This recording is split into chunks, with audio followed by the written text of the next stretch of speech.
많이 피곤하시죠? 네, 좀 한번 이렇게 기지개를 한번 펴주시죠.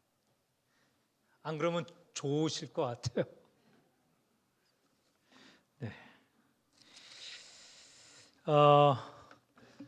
오늘은 오전 예배 때 드린 말씀, 자기 십자가를 지고 따르라. 근데 오후에는 제목이 나를 따르라. 오늘은 따르는 일입니다. 오전서부터 시작해서 오후까지 다 따르는 일로 여러분에게 말씀을 드립니다. 먼저 51절에 보면 예수께서 승천하실 기약이 차간다, 이런 말씀이 있습니다. 그래서 예루살렘을 향하여 올라가기로 굳게 결심하셨다. 승천하는 장소가 예루살렘입니다. 예루살렘에 올라가셔서 승천하신다. 승천하시는 것은 말 그대로 하늘로 올라가시는 것이죠. 그런데 이 말씀 같은 내용이 9장 31절에 있습니다. 9장 31절 한번 띄워주시죠. 9장 31절을 제가 읽겠습니다. 같이 읽을까요? 영광 중에 나타나서 장차 예수께서 예루살렘에서 별세하실 것을 말할세. 그대로 그냥 화면 두세요. 여기에 보면 이 9장 31절에 보면 예루살렘에서 뭘 하신다고요? 별세하신다고 했습니다.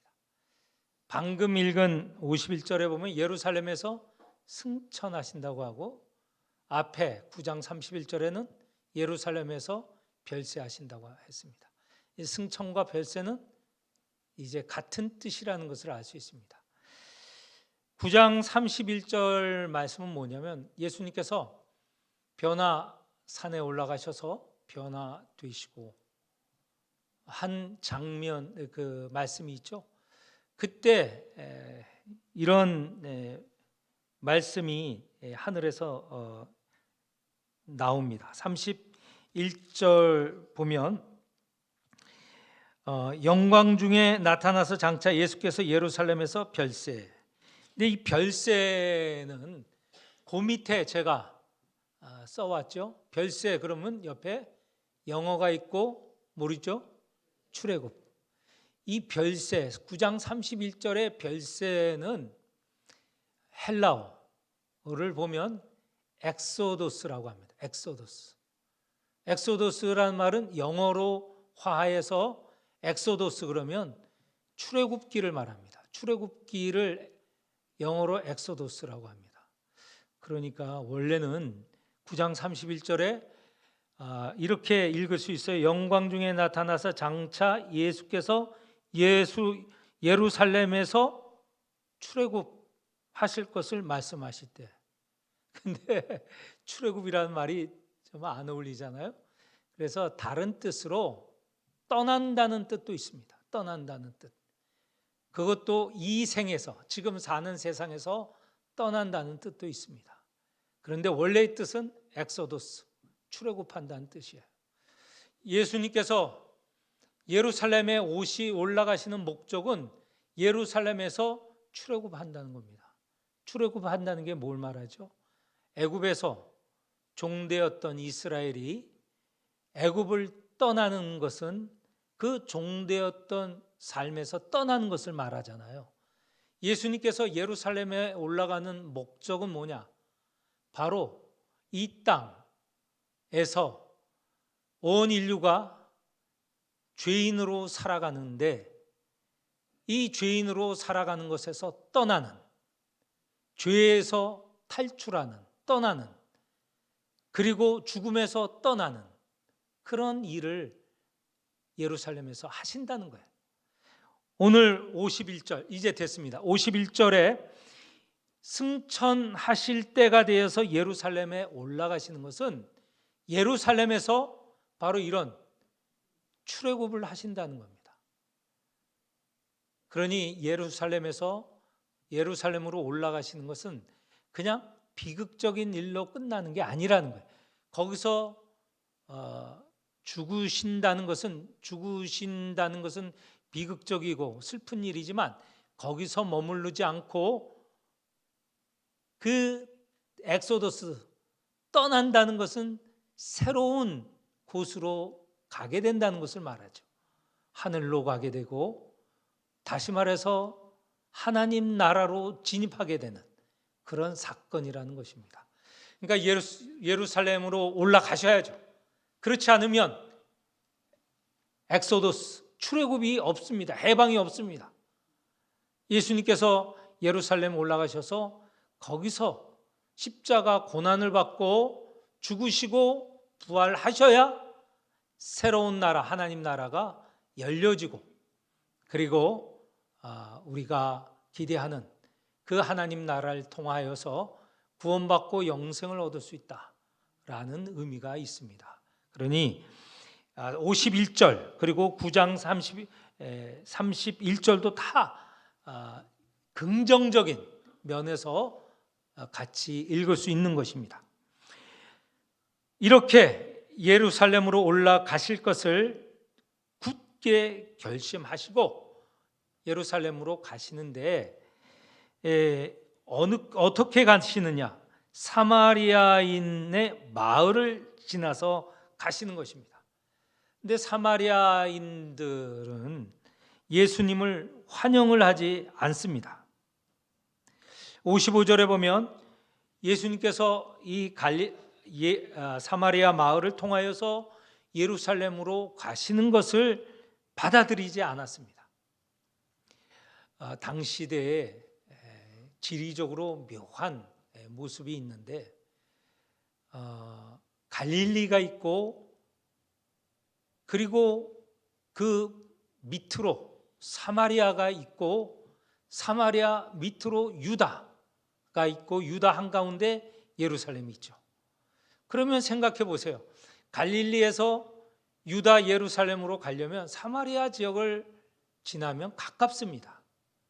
그런데 당시에 사마리아 지방은 유대인들에게 있어서 이거는 우리 유대인 마을이 아니다. 유대인 지역이 아니다 생각했습니다. 갈릴리 지역 그리고 유대 사람들은 그 사이에 있는 사마리아를 이방인과 혼혈되어 있는 그런 이방 지역으로 생각했어요. 그러니 그 지역은 율법적으로 부정한 지역이었습니다. 그래서 가까운 사마리아를 지나지 않고 보통은 요단을 건너서 우회해서 그리고 요단 강을 따라서 남쪽으로 내려오다가 그리고 요단을 건너서 유다 지역 그리고 예루살렘으로 오는 것이죠. 그런데 이때 예수님께서는 사마리아 지역을 지나려고 하셨어요.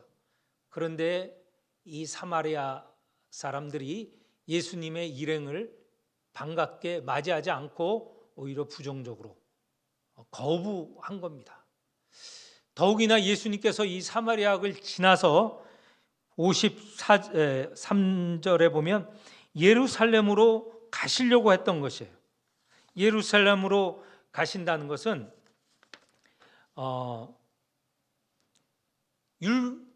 유월절을 지키러, 그러니까 하나님께 예배드리러 예루살렘으로 간다는 것을 말합니다.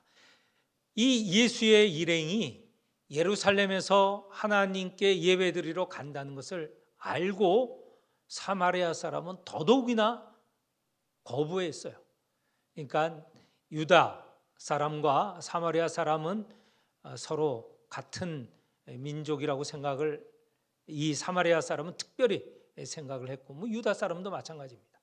그런데 예수의 일행이 예배를 드리러 예루살렘으로 간다니 더더욱이 그랬습니다. 왜냐하면 사마리아 사람은 하나님의 성전이 어디에 있냐면 세겜에 있다고 생각했어요. 사마리아 지역 한가운데 있는 세겜에 자기들이 성전을 짓고 여기야말로 하나님의 계시는 하나님의 성전이다, 이렇게 생각하는데 예수의 무리 일행들이 세겜으로 가는 게 아니고 예루살렘으로 내려가려고 했기 때문에 예루살렘으로 가려고 하는 것을 거부한 것이죠. 여러 면에서 예수님의 일행을 거부한 것입니다. 이것을 잘 알 수 있는 내용은 요한복음에 보면 예수님께서 사마리아 지역을 지나다가 세겜에서 우물에 도착하셨습니다. 그 우물가에 누가 와 있었습니까? 사마리아 여자가 와 있었죠. 그래서 예수님께서 물을 달라 하다가 이야기가 이제 전개되는데 이 사마리아 여자가 이렇게 말합니다. 사마리아, 우리 조상들은 이산이라는 게 바로 세겜에 있는 그리심산, 그곳에서 예배하였는데 당신들은 예배하는 곳이 예루살렘이다 하더이다. 그러니까 하나님이 계신 곳, 성전을 두고 유대 사람과 사마리아 사람들이 경쟁을 하고 있었던 것이죠. 이 사마리아, 세겜, 여기가 진정 하나님의 성전이 있는 곳이야 라고 사마리아 사람은 주장했고, 유대 사람들은 예루살렘이 진정 하나님의 성전이다 이렇게 경쟁을 하고 있었기 때문에 오늘 우리가 읽은 51절, 52절, 53절 이 본문을 이해할 수 있는 것입니다. 이렇게 예수님의 일행을 거부하는 사마리아 사람들을 보고 요한과 야고보가 화가 불같이 일어났어요. 그래서 어떻게 합니까? 이 사마리아 땅에 이렇게 우리를 거부하는 이들에게 하늘에서 불을 내려서 이걸 다 멸하게 합시다. 이렇게 예수님께 물었습니다. 이 참 두 사람의 이 성격이 정말 성격이 급하죠. 대단히 성격이 말라 있습니다. 이 성품이 마르단 말을 이때 쓰죠. 불같이 성격이 일어나서 화가 일어나서 불을 내립시다. 근데 예수님께서 하신 말 56절에 보면 그들을 꾸짖으셨다. 그런데 꾸짖으셨다라고 하는 말 옆에 일이라고 옆에 써 있죠. 저 본문 스크린 본문에는 있지 않지만 일라고 해서 그 본문을 읽어보면 이렇게 있습니다. 어떤 고대 사본에는 이르시되 너희는 무슨 정신으로 말하는지 모르구나. 인자는 사람의 생명을 멸망시키려 온 것이 아니요 구원하러 왔노라. 예수님께서는 이렇게 멸망시키자라고 하는 사마리아 사람 요한과 야고보와 요한에 대해서 내가 온 뜻은 사람을 구하려고 하는 것이지 이렇게 멸망시키려고 온 것이 아니다라고 말씀을 하셨습니다. 자, 이를 사마리아를 지나면서도 예수님께서 이 땅에 오신 목적에 대해서 분명하게 말씀하십니다. 사람을 구원하러 왔지 멸망시키러 온 것은 아니다 라고 하면서 이제 우리가 정작 중점에서 볼 내용 57절 이하 62절까지 말씀이 이어집니다. 이 말씀은 오전의 주제와 같이 나를 따르라 라는 말씀입니다. 예수님께서 오전에도 내가 누구냐? 나는 그리스도다. 그리스도는 예루살렘에서 십자가를 질 것이다. 그러니 제자인 너희들도 나를 따라 십자가를 져라. 이렇게 말씀하셨던 거 우리가 봤는데 오전, 오후에서도 이제 예루살렘에 가서 출애굽하려고 가시는 모든 일을 구원하러 가시는 예수님께서 사마리아 지방을 지나면서도 강조하신 것은 사람을 구원하는 일에 강조를 하시는 겁니다. 너희들이 나를 따르는데 구원하는 일에, 사람을 구원하는 일에 나와 함께하라 라는 것이죠. 그래서 57절 이하에 62절까지 우리가 어떻게 봐야 되느냐? 예수를 따르되 바로 예수님처럼 사람을 구원하는 일로 따라야 된다라는 내용의 말씀입니다. 근데 이렇게 예수님을 따를 때 세 가지 정도의 이 자세, 마음가짐이 있어야 하겠습니다. 세 가지로 예수님께서 비유로 말씀하시는데 이 세 가지가 다 예수님을 따르되 어떤 자세로, 마음가짐으로 따라야 될 것인가를 말씀하고 있습니다. 57절, 58절 첫 번째, 안정된 삶을 떠나라 하는 것입니다. 예수를 따를 때의 그 삶은 그 안정에서, 편안함에서 떠날 수 있다는 것이죠. 예수를 따르면서 안정된 삶을 원한다 그러면 어렵다는 겁니다. 그 비유적으로 이렇게 말씀을 하세요. 58절에 보면 여우도 굴이 있고 공중의 새도 집이 있으되 인자는 머리 둘 곳이 없도다. 이거는 안정된 삶이 아니고 불안정한 삶입니다. 사람이 어떤 때 가장 마음의 안정을 느끼느냐? 집이 편안할 때입니다. 자기가 사는 집이 편안할 때, 편안하지 않으면 불안합니다. 우리 집주인들은 집 걱정을 하지 않잖아요. 그런데 전세 월세 사는 사람은 늘 불안해요. 2년, 4년 살면 나가라고 할까? 이게 불안합니다. 전세금은 오르고 갖고 있는 것은 부족하고 하면 정말 불안한 것이죠.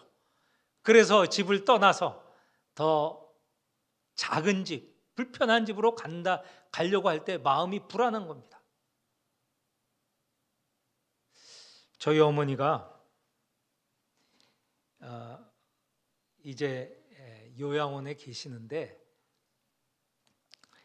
갈수록 이제 말씀하시는 내용이 줄어듭니다. 처음에는 여러 종류의 이야기를 하셨어요.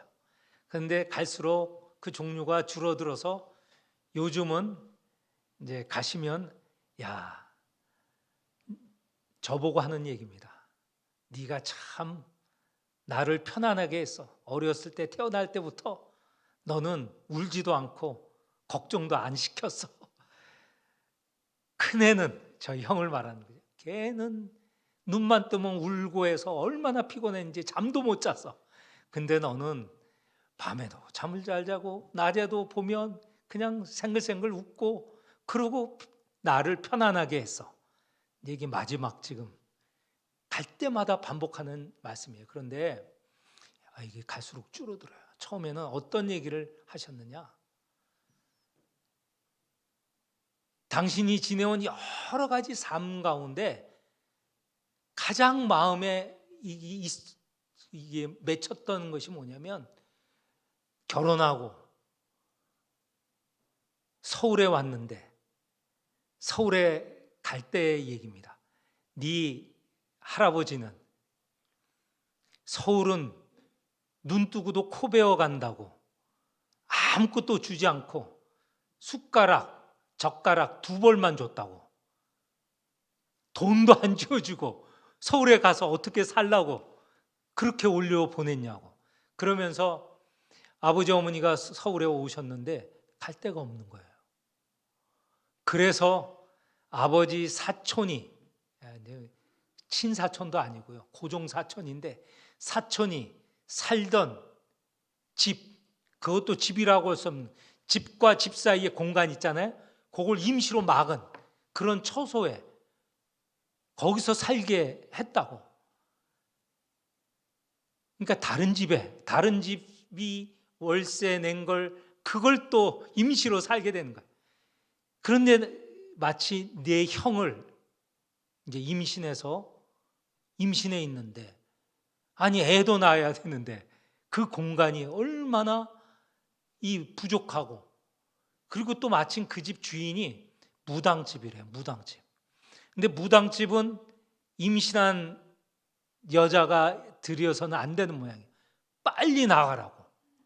그 얘기를 매번 얘기를 하시더라고요. 그러니까 평생에 당신 삶에 가장 불안했던 것이 집이 없었던, 그냥 서울에 오셔서 아버지 어머니하고 집도 아닌 공간에 임시로 막은 그곳에, 그것도 임신해서 빨리 나가라고 하는 그때의 어려움을 반복해서 말씀하시더라고요. 반복해서. 이게 50년 중반인데요. 형 낳을 때. 근데 그때 얘기를 계속 하셨어요. 근데 이제 시기가 지나면서 그 얘기는 이제 없어졌어요. 아마 이 기억에서 사라지고 있는 것 같아요. 이렇게 집은 사람의 마음을 편안하게 하는, 그게 사람을 불안해서 막는 가장 중요한 그것이 집이 있어야 되는, 누울 장소가 있어야 되는 곳입니다. 그런데 예수님은 여우도 굴이 있고 공중의 새도 집이 있는데 인자는 머리 둘 곳이 없다. 예수님께서 3년 동안 갈릴리 사역은요, 집이 없는 3년 동안의 떠돌이 삶이었습니다. 물론 가버나움에는 제자 베드로의 집이 있었습니다. 그래서 가버나움에서는 그 집에서 머리를 둘 곳이 있었지만 거기를 떠나시면 머리 둘 곳이 없어요. 누가 부르면 그 집에 들어가서 잘 수 있고, 그렇지 않으면 그야말로 노숙을 했습니다. 하루하루가 힘겨운 삶이었어요. 그것도 당신 혼자도 아니고 제자들도 함께 다니는 그런 유랑물인데 얼마나 힘든 삶을 사셨는가. 밥 먹는 일도 그야말로 빌어먹는 일이었죠. 누가 대접을 하면 먹을 수 있었고, 그렇지 못하면 굶고 지내는 그런 삶이었습니다. 이런 삶을 3년간 유지한 것이죠.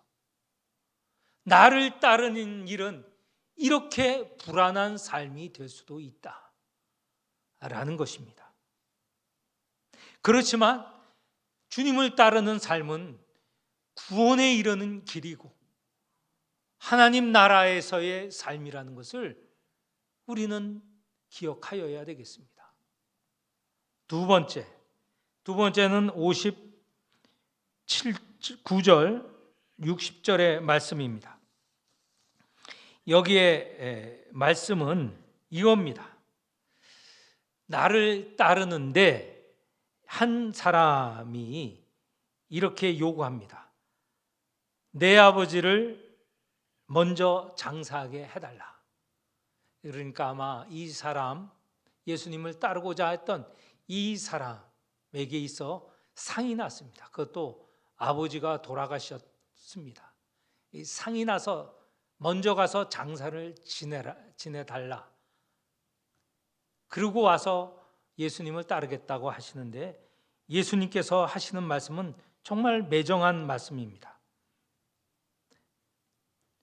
죽은 자들로 장사를 지내게 하고 너는 가서 하나님 나라를 전파하라. 당시의 장례는 오늘 우리처럼 사람의 삶에서 가장 중요한 의식이 장례였습니다. 그리고 이때 장례는 뭐 며칠간은 장례도 아니에요. 당일의 장례를 치루었습니다. 사방 당일 시신을 매장했다고 하지 않았습니까? 예수님께서도 십자가에 달려 죽으시고 오후 한 3시쯤에 돌아가셨잖아요. 그런데 예수님이 매장이 된 것은, 장례를 치룬 것은 당일입니다. 당일 해가 떨어지기 전에, 저물기 전에 한 5시, 6시 전, 그러니까 돌아가시고 한 2-3시간 안에 장례를 쳤어요. 그렇잖아요?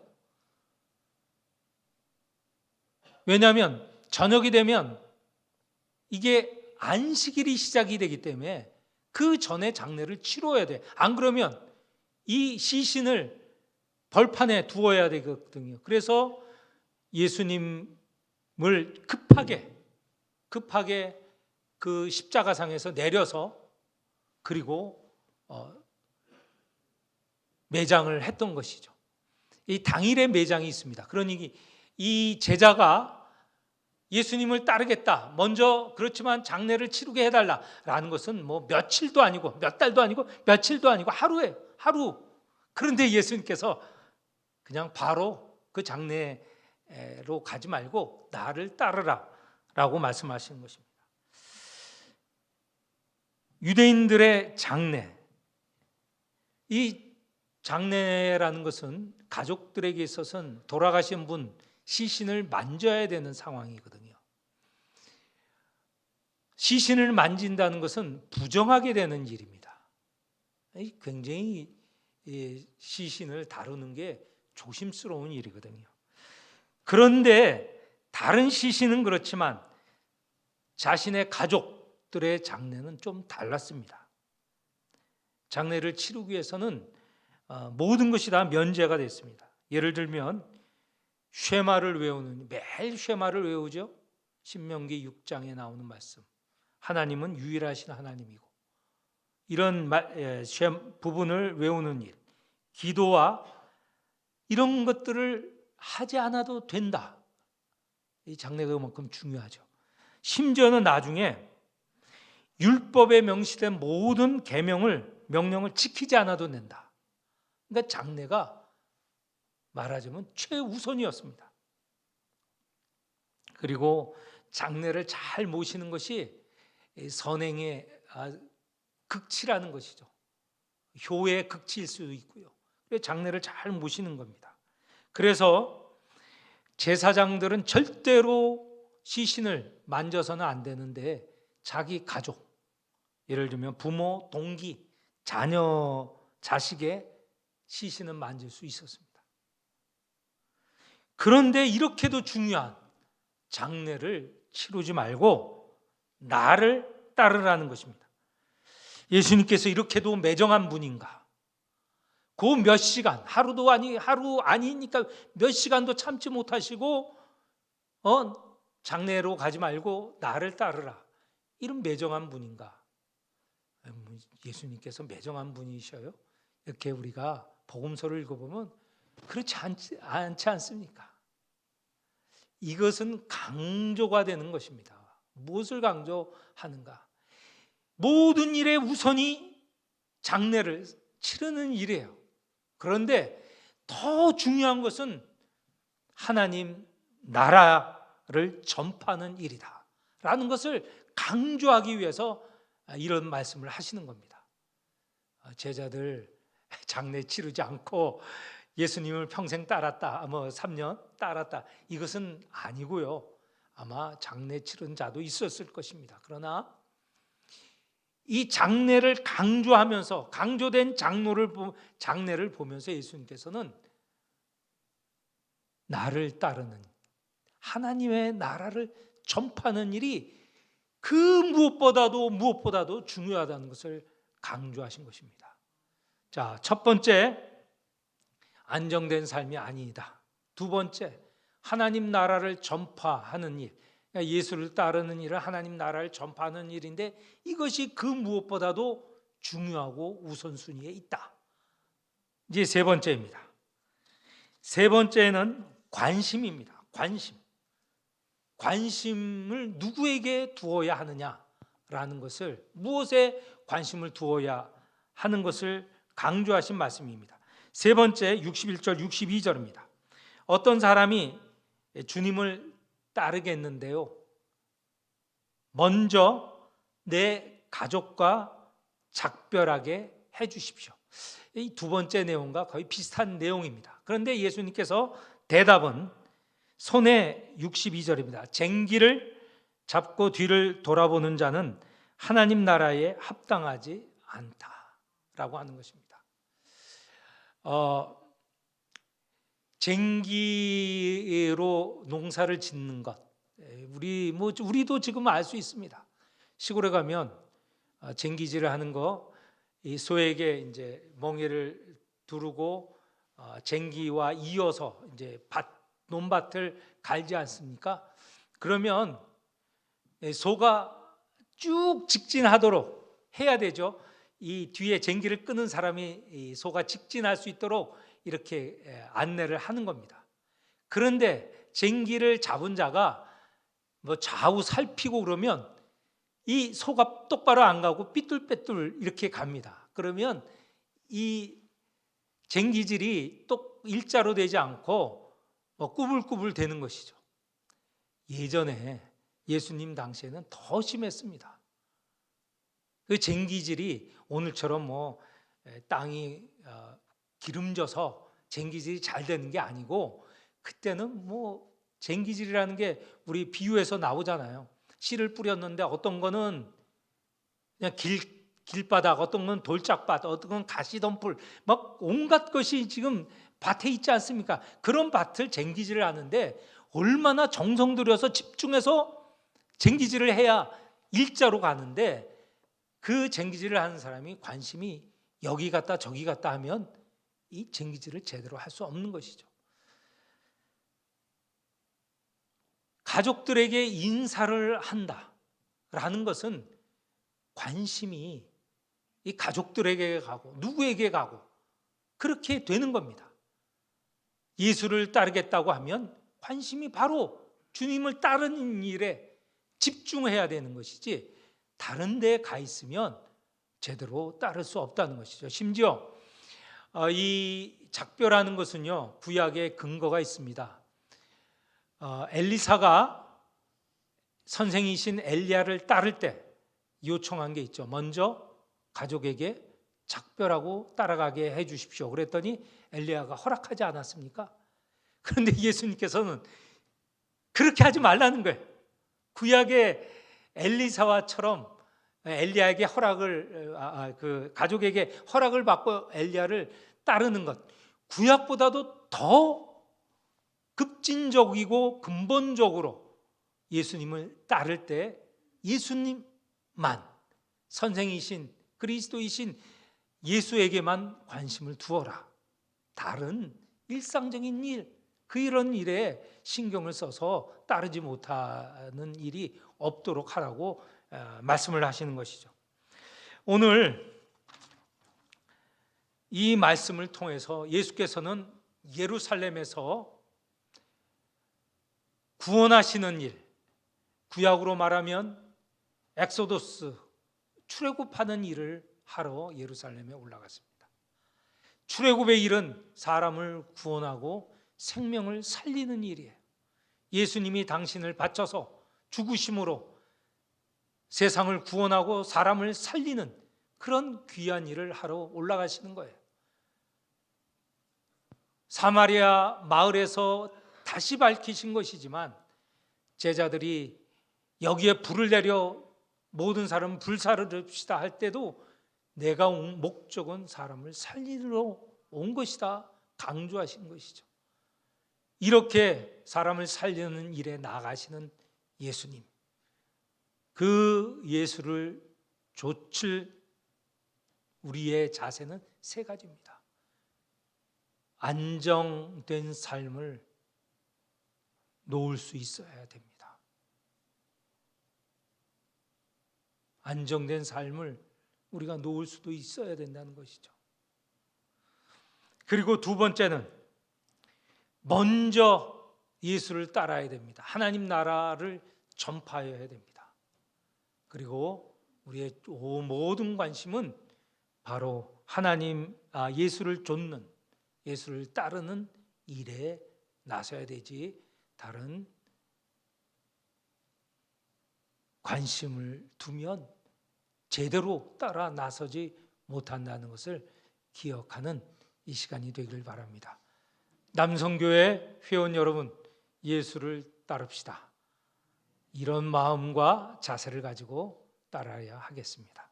하나님 아버지, 오늘 남성교회 헌신주의를 맞이하여서 우리 주님 예수 그리스도를 따르려 할 때 가져야 될 마음가짐을 말씀하였습니다. 하나님, 이 말씀 우리 마음에 새기고, 비록 여러 장애가 있고 어려움이 있지만 우리 주님을 먼저 똑바로 따라 나서게 하여 주옵소서. 예수님 이름으로 기도하옵나이다. 아멘.